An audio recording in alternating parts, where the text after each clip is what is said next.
Hello everyone, this is Kian from Medyo Otaku Show.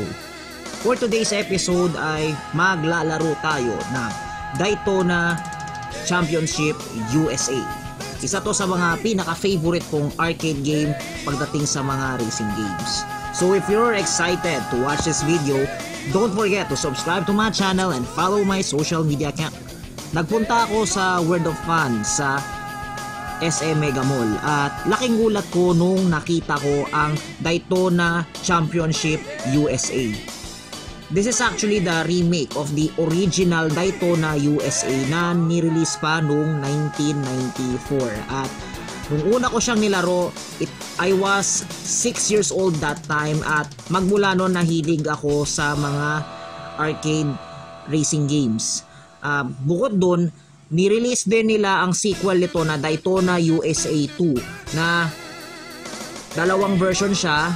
The first one is the Battle on the Edge at ang second is the Power Edition na nirelease noong 1998.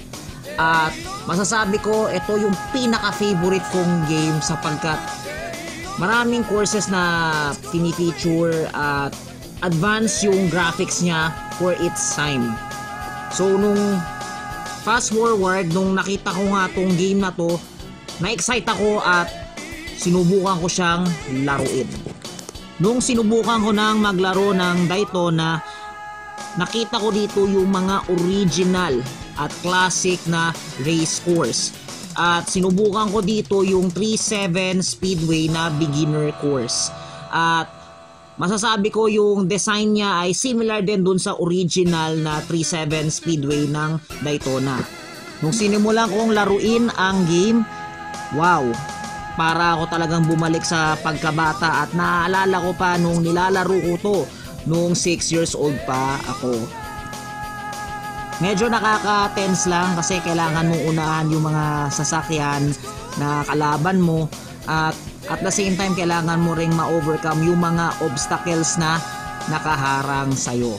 Isa pa sa iniiwasan ko yung mabangga siya sa pader at bumaliktad yung kotse ko, which is nakakahirap dahil mauunahan ka ng mga kalaban mo.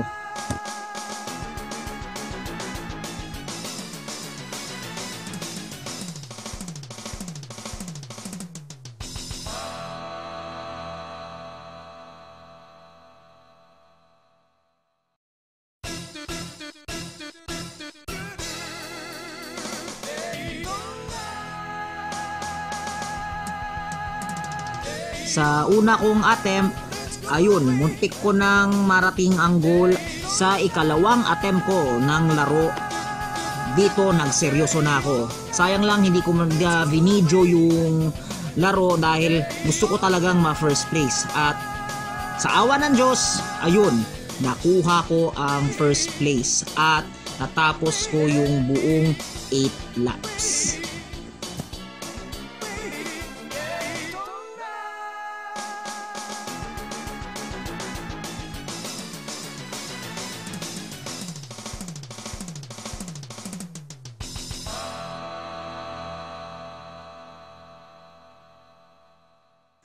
Masasabi ko sa laro na to, malupit.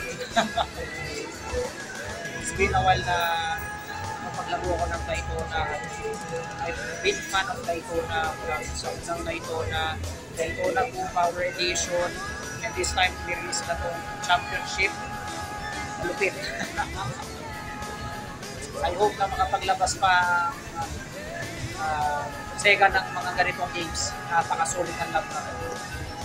Alright, so that was all for the video for today and I hope na nag-enjoy kayo sa pag-share ko ng experience sa paglaro ng Daytona USA. Feel free to comment down below and if you like this video, don't forget to send a thumbs on my video. Magkita-kita tayo sa susunod na episode ng Medyo Otaku Show. This is Kian signing off. Matane!